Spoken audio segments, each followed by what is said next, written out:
Let's do another midterm one. This is given in, for Math 2B, this was given in fall 2018. Okay, so let's get started right away. We have question 1. We are given integral 1 to 4x minus 2 dx.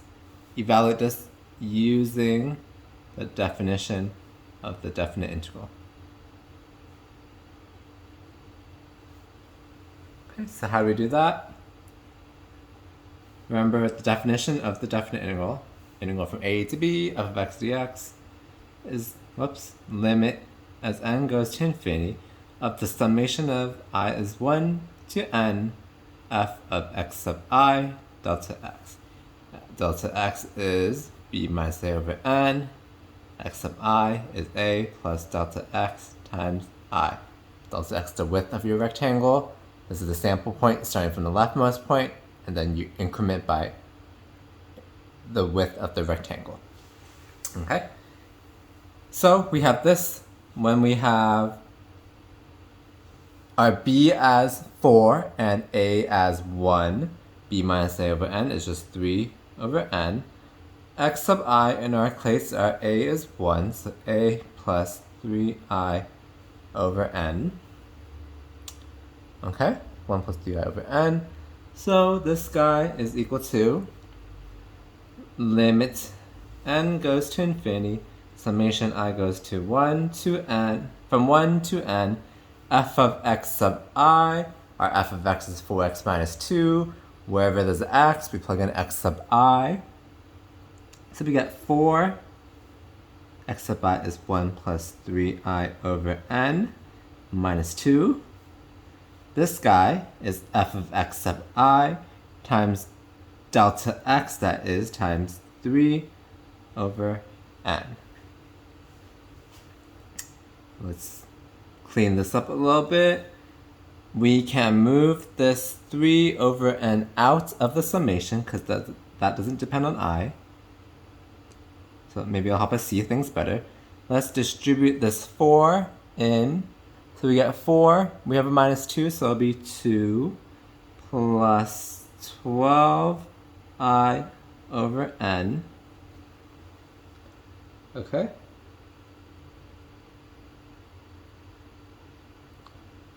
So then we can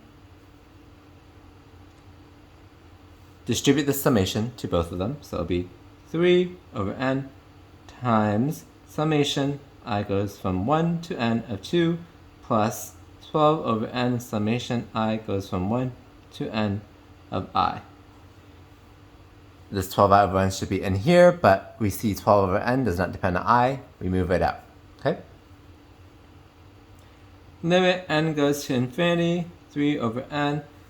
These should look familiar. This professor does give you these formulas, so let's plug in. We have this one. This is just 2n. This should be intuitive because you sum 2n times, so that's 2n. This one is n plus 1 over 2.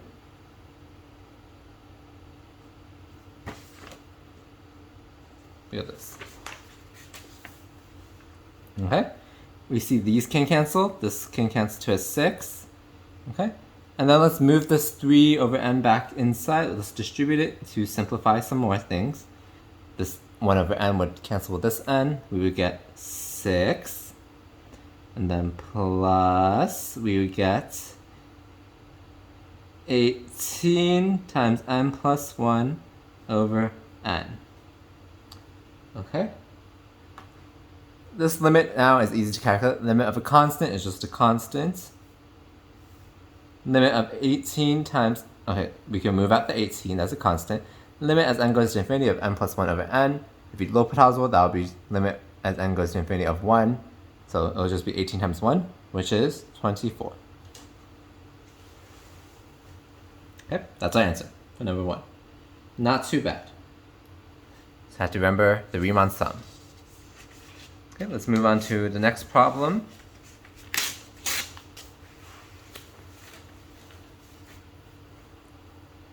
2a, it's A word problem.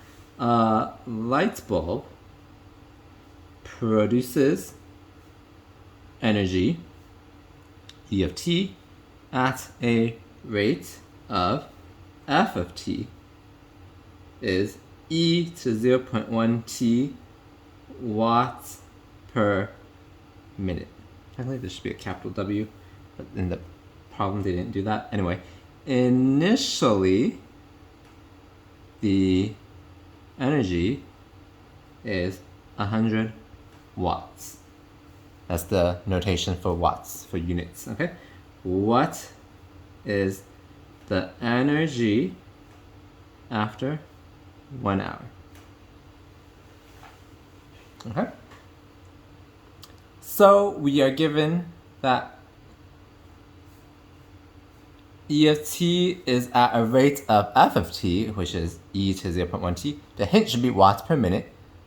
We are interested in the energy after 1 hour. So what are the watts after 1 hour? So this is watts per minute. We're interested in watts. We probably have to integrate. So integrate f of t dt. Okay.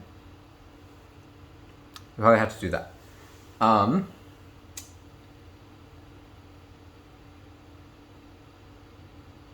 Yeah, let's just do this first, okay? That'll be integral e to 0.1 t dt. This is easy. That's just 1 over 0.1 e to 0.1 t plus c. Okay. This is 1 over 1/10, so this is same thing as 10 e to 0.1 t plus c. Okay, this is our e of t. Okay. We can quickly check if we differentiate. Do we get back this guy? So this will be 10 e to the 0.1 t times derivative of 0.1 t. That's just 0.1. 10 times 0.1, just move to decimal ones, that's 1. So we get the same thing. So we should be good there. We're given that initially the energy is 100 watts. So E of 0 given as 100. So we plug in t equals 0 to here. That'll just be 10 e to the 0 plus c. So we get c is equal to 90. Okay. So e of t is 10 e to 0.1 t plus 90. Okay. So we are interested in the energy after 1 hour. This is, remember, this is in units of minutes, watts per minute. So this is 60 minutes. Okay, don't get tricked by that. So we're interested E of 60. That's just 10 e to the 0.1 times 60 plus 90. That is simply 10 e to the 6 plus 90. The units are watts. Okay? That's how you do this. The key did it a little differently, but they got the same answer. I intuitively like to do it like this. Okay? We know that, to recap, we're given f of t is this guy. The units are watts per minute. That should be a big clue. We're interested in watts, the energy, so we integrate. That's what we did. We found the antiderivative. It will be plus c. That's over here. Don't forget the plus c. We are given the initial energy is 100 watts. So when time is 0, that's the initial time. E of 0 is 100, so we solve for c. C is 90, so the particular solution is E of t. Not this is the general solution, this is the particular solution. E of t is 10e to 0.1 t plus 90. With the c that we found, we plug in E is 60 for energy after 1 hour. That's how we did this. Okay. I believe I can squeeze part B in here. It asks us to find d by dx, a square root x, 2x, sine e to the t, dt. This is very easy. Fundamental theorem of calculus. This is easy points. Don't miss that. How do we solve this? Fundamental theorem of calculus. We plug in the upper bound, e to the 2x, times derivative of 2x, the upper bound, minus, plug in the lower bound, e to the square root x, times derivative square x. That's how we do this. Very easy. We simplify. Derivative of 2x is just 2 sine e to 2x minus derivative of square root x is 1 over 2 root x sine e to square root x. Okay? As simple as this. Easy points. Don't miss out on fundamental theorem of calculus points. In this particular exam, it was 10 points, so that's a tenth of the exam if it's out of 100 points. I'm not sure how many points it's out of. Okay, let's move on.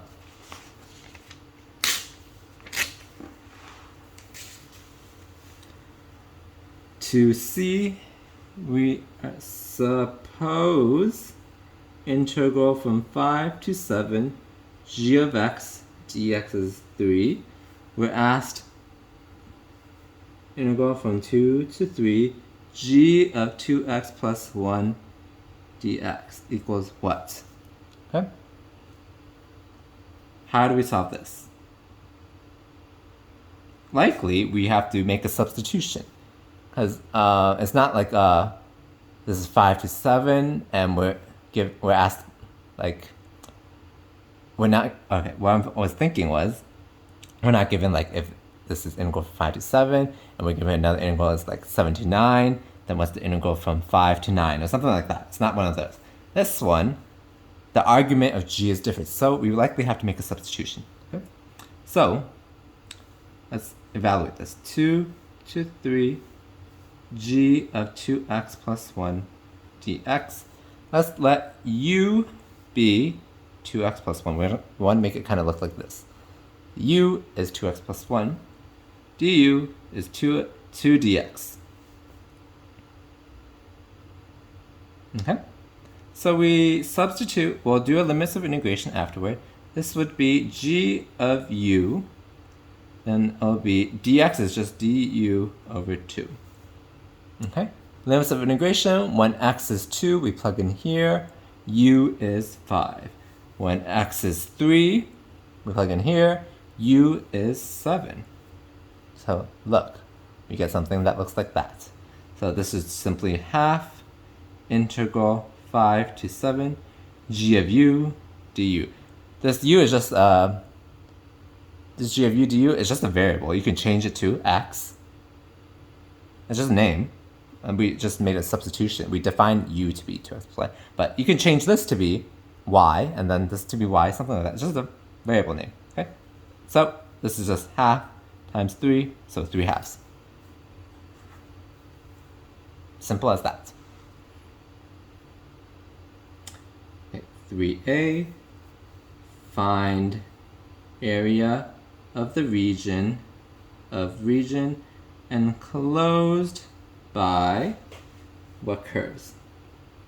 I feel like this professor always messes up on his exams or something. He always crosses out stuff. Y is equal to 3x squared minus 1. Y is equal to 3 minus x squared. Okay, these two curves.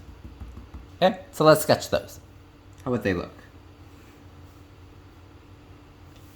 One would be a parabola opening like that. The other would be the opposite way, one opening up, one opening down, okay? So, it might help us to find the points of intersection. So let's do that. We set them equal to each other, because points of intersection means they're the same value. And let's set the y's equal to each other, okay? So we get, if we 4x squared, I move that to the other side, minus 4 is equal to 0, so 4x squared minus 1 is equal to 0, or 4x plus 1, x minus 1 is equal to 0 if we factor. Solutions, x is 1 and minus 1. Okay? So, if this is minus 1, this is 1, one of them, let's take x is 0 as another sketch point. When x is 0, let's call this y1 and y2 for simplicity. y1, when x is 0, y1 would be minus 1.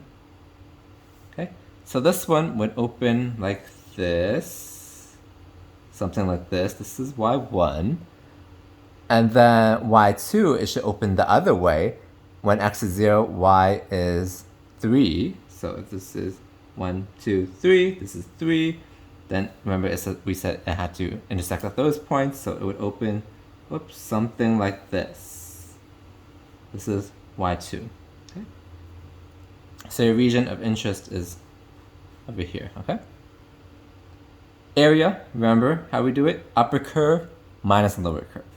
So upper curve is y2, which is 3 minus x squared, minus the lower curve, which is 3x squared minus 1 dx. Limits of integration, we are integrating with respect to x, because we chose it like that. So it's from minus 1 to 1.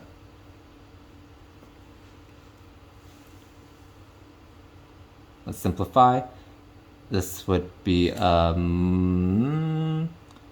and then there'll be 4, because this minus negative 1, combine it with this 3, that'll be 4. This is a minus x squared. This is a minus 3x squared. This is minus 4x squared by dx. And then, since we sketched it, we can kind of tell it's symmetric, and we can test it by when we plug in x as minus x, we get the same thing. Because it's symmetric, we write it as 2, integral from 0 to 1, 4 minus 4x squared dx. We like to work with zeros, so we like to do that. So we solve, that'll be 2 times 4x minus 4 third x cubed. Evaluate from 0 to 1. This is simply 2 times 4 minus 4 thirds. So what is this? 2 times 8 thirds, which is 16 over 3. Is that the answer?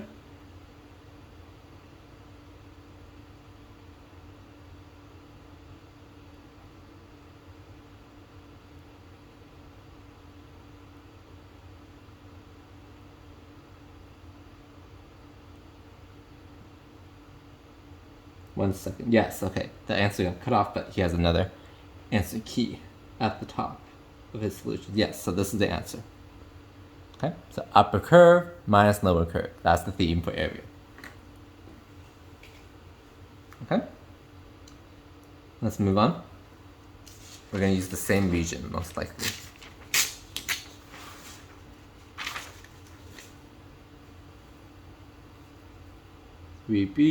We're going to use the same region. Okay. This one has cross sections perpendicular to x axis are squares. Cross sections perpendicular to x axis are squares.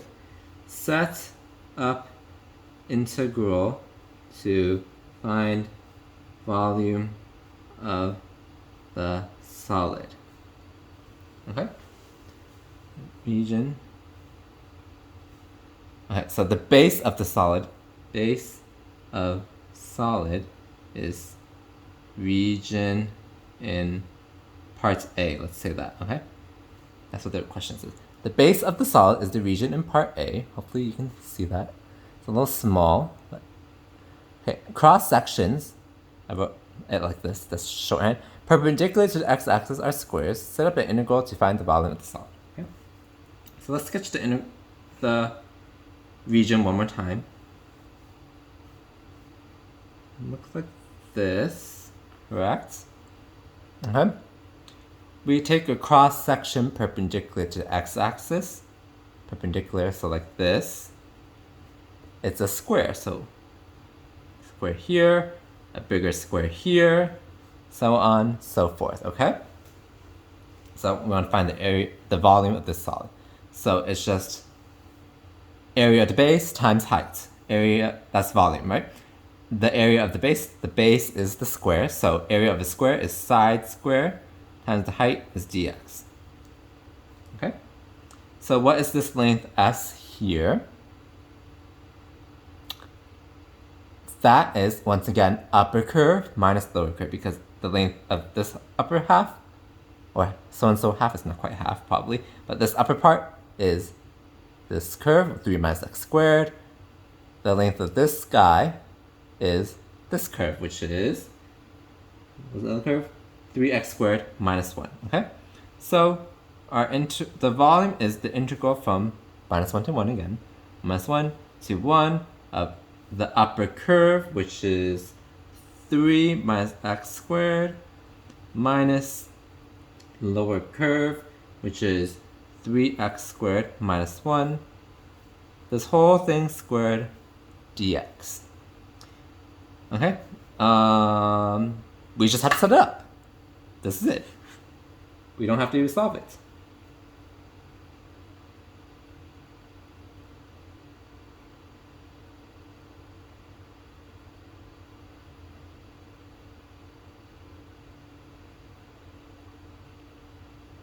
Okay. Okay, this professor simplified it more. They didn't say that. We set it up, so we should be good. But okay, let me just do it. Okay. This is why they need to be clear about what setting up the integral is, because this is just setting it up. We did it. That's the answer. Okay, but let's simplify. Okay. We have a 3, we have a minus, okay, this is the same as before. So we have a 4 minus 4x squared dx. Okay, this is also the same thing. Okay. We set it up here, that's fine, but to simplify it more there. Okay. 3c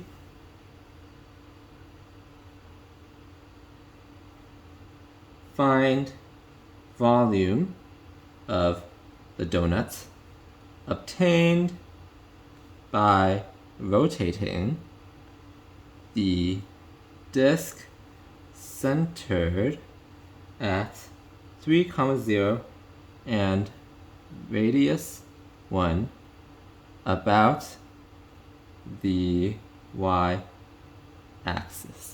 So how does that look? We have a disk at 3, 0. Its radius is 1. Something like this. We're rotating it about this axis. Okay? So it helps so you can visualize the donuts.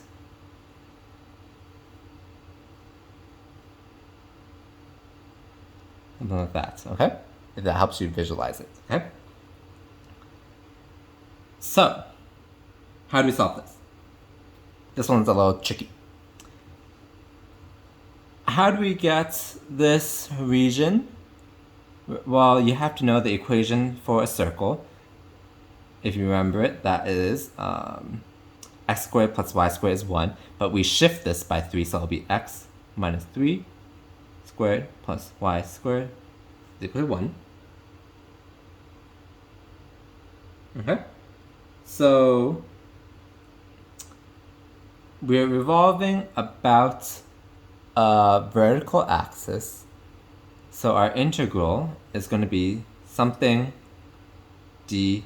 Okay, so we want this as x in terms of y. So how can we do that? This will be x minus 3 squared is equal to 1 minus y squared. Okay?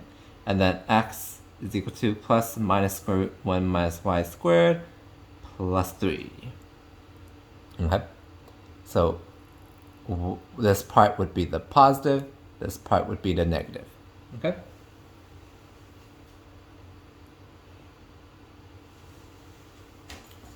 So, as always, when I do these types of problems, I draw a representative R out and R in. So our axis of revolution is the y-axis. So we draw R out, we draw an R in. Okay? So let me just write out one more time. R in squared dy, something like that, right? Okay, so volume is pi integral. What are our limits of integration? It would be from, this is in terms of y. So what are our limits of integration here? What are our limits of y? It will be from, it's a radius of 1. So it'll be from minus 1 to 1. Okay? R out, what is our R out? This length is R out. What is this length? It is 3 plus the square root term. Okay, so it'll be 3 plus square root 1 minus y squared minus Rn, that's the shorter one. What's the length of this? That would be this function, the minus term. So 3 minus square root 1 minus y squared by dy. Okay? This won't be fun to solve. Does it say we have to solve it? Okay, we do. Okay, so we can expand this out. It'll be 9 plus 2 root 1 minus y squared plus 1 minus y squared minus parentheses 9 minus 2 root 1 minus y squared plus 1 minus y squared all by dy. This is pi integral from -1 to 1. These 9s would cancel. This term would cancel.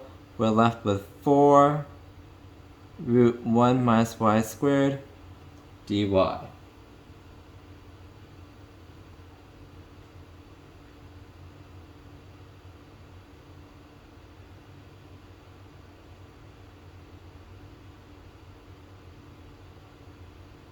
Sorry, this would be 6 and this would be 6. Because it'll be 3 times square root plus another 3 times square root, so that's 6. This is 6. This is, sorry, 12, but we can move it to the front. Okay, 12 pi integral from -1 to 1, square root 1 minus y squared dy. This guy, I'm not sure if you know how to evaluate it at this point in this class, but we can always remember this is just a circle, semicircle. In this case, it'll be this part of the, if this is a unit circle, this is a circle radius 1, it'll be this side. So it'll be 12 pi times half of pi r squared, which is pi over 2, okay, which is 6 pi squared. That's our answer. Is that our answer? Yes. Oh, okay, I got it right. Okay. So, to recap, this one, it asks us to rotate a disk centered at 3, 0. So that's what we have here. Radius 1, we drew a circle of radius 1 centered at 3, 0. We rotate it about the y-axis, so it'll make that donut. Okay, we want to find the volume of that. So, as always, I draw an r out and r in from the axis of rotation. R out, r in. What is our r out? That is simply 3 plus 1 minus y squared to the half power. R in is the shorter one, that's just the minus one. 3 minus square root 1 minus y squared. So we plugged into here. We simplified the inside, we expanded actually, and we saw that terms can cancel except these two that I'm pointing here right now, coincidentally. That would become 12 square root 1 minus y squared. We pulled the 12 out. This guy is just a circle, unit circle, half of it. So we know that area is pi over 2. So that's, the answer is 6 pi squared. Okay? So that was this midterm. It was not too bad. We solved it in under half an hour. So we have 20 minutes to spare, technically. Okay? Hopefully this has helped. If you have any questions, just feel free to leave it in the comments or just message me. Otherwise, hopefully, if this video helped you in any way, hopefully you'll hit that like button in this video, and also please subscribe to the channel to see more problem-solving videos of calculus.